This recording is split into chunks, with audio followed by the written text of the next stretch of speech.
Hello there, many thanks for joining us on our Thursday Business News Report. It's now time to bring you the feature on the show today as we're looking at the petroleum sector in Nigeria. Now, mixed reactions and meetings continue to trail fuel subsidy removal this week. As part of highlights, key labor unions in the country have met outlining some of the conditions the federal government must meet before it would be allowed to stop subsidizing petrol.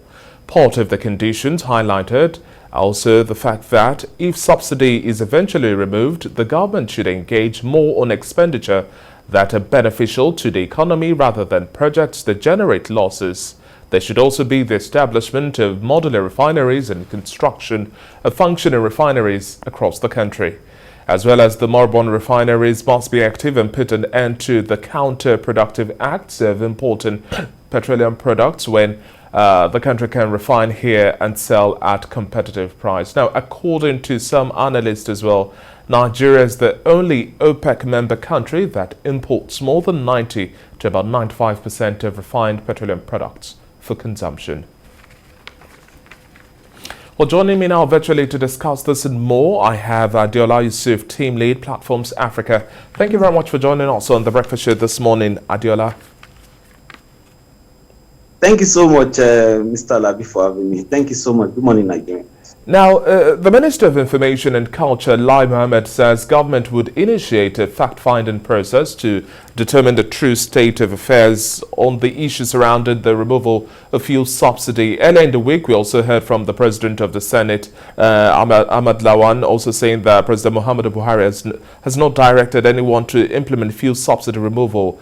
But in making sense of all of these back and forths, the 2022 budget really has no subsidy provision beyond June. What do you make of all of these engagements, and how clear do you think these conditions highlighted by Labour in terms of feasibility and achievement timelines are really what we can work with? Okay, so the back and forth, as just as we usually say, shown that the government has not realized that the time to continue playing politics with subsidy removal has gone, and it has gone far. Immediately, the petroleum industry bill was passed and was signed into an act by Mr. President, and an implementation committee was set up. You would have seen that subsidy removal, has been criminalized. We have said that a number of times. So, you trust politicians, they will want to continue with their back and forth. But because of that law we have in the country now, a time is coming that a Nigerian can, can drag the Nigerian government to court to say that what they are doing is against the law. And what they are doing that is against the law is a continual payment of subsidy on petroleum products, particularly the premium motor spirits, or generally known as petrol. So you will see that a lot of things have already started happening in the oil and gas industry that have pointed to the fact that whether we like it or not, the removal of subsidy is imminent, it's looming, and it's here. One of such is the changing of the NNPC, the changing of NNPC from corporation to company limited, the inauguration of NNPC board, and a number of every other thing. So now it is expedient, it's so important for NNPC to, at the end of the year, become profitable. It's no more business as usual, and the company that will continue to pay this pay this subsidy through whether they call it subsidy or not, is the NNPC. So there's no need to continue to play politics or sweet talk the politics. The subsidy removal again. Already it has been criminalized. Okay, now, and in the case of an extension now, if that be the case, what would be some of our biggest mistakes would likely make, looking at as we're still waiting for the full implementation of the Petroleum Industry Act, which you've also brought to the fore? In the case of an extension beyond June, take, for example, all of this back and forth, push the subsidy regime further beyond the year 2022. What do you think are some of the biggest mistakes we'll be making? Okay, as a Nigerian that understands the implication of this, I would want to wish that we don't, see anything like extension. But in the case of an extension, what it will mean is that there's going to be a major financial crisis. Financial crisis in the sense that the Nigerian National Petroleum Corporation, where we usually, a place where we usually dig hands to, pool resources to pay this subsidy, has been changed into, a proper money-making venture that at the end of the day, he has to present his cards to his shareholders. He has to present his cards to, everyone. That has happened. So, in case of extension, there is going to be a crisis. Where are we going to now get the money to finance this subsidy regime? What are we going to do? Already is not in the budget. So what next are we going to do? So there is going to be a financial crisis. And I believe that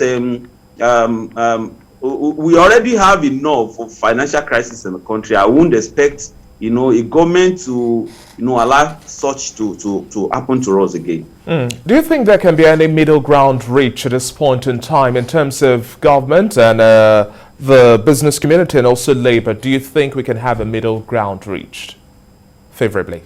Oh, definitely we can. A number of times that we talk about fuel subsidy, people see it from different perspectives. Majorly, four of such perspectives I will quickly highlight. The first one is the political perspective. The second one is the legal perspective. The third, the economic perspective. You understand? And the fourth one is the social perspective.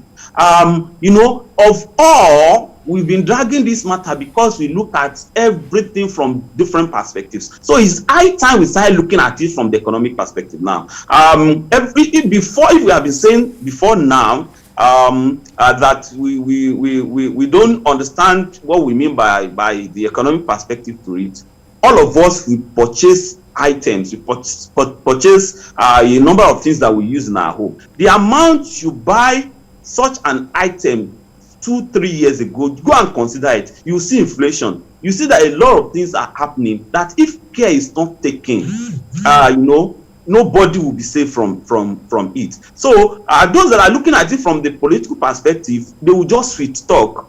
They will just sweet talk at the end of the day, allow crisis to happen. Those that are looking at it from the social perspective, which is a very, very good one, that Nigeria is an oil producer.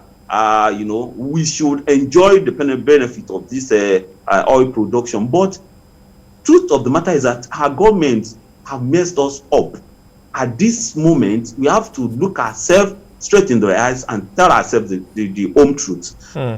So there is going to be a financial crisis. So the middle ground now is that you talked about labor changing its stand, because before now labor doesn't want to even listen to it at all. But now for labor to have said that it's setting conditions, it shows that labor too is moving closer to that center of the table. And the government too should move to that center of the table by being sincere this time around. No one trusts what the government is saying. No one believes that, at the end of the day, the money they are not using to subsidize, they are going to use it to benefit of everyone. No one believes that, except those that are saying that. So the government has to up its game this time around to ensure that, the trust deficit that is, in the polity, is seriously addressed. So, government should make sure that it works, with all sincerity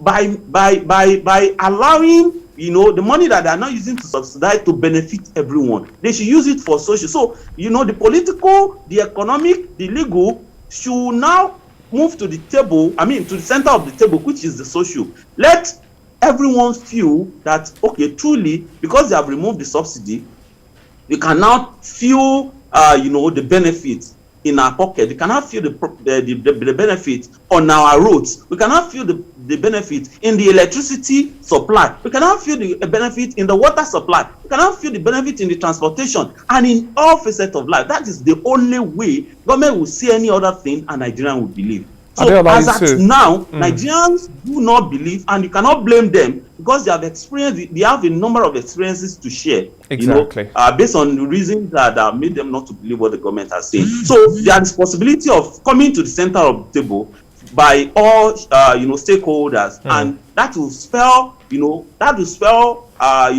That will be so good for Nigeria. That will make Nigeria, that will make Nigeria, the government and the government, to benefit. That is Adiola, permit win-win me to situation, button and that here has been what we now. have been Adiola, pushing. permit me.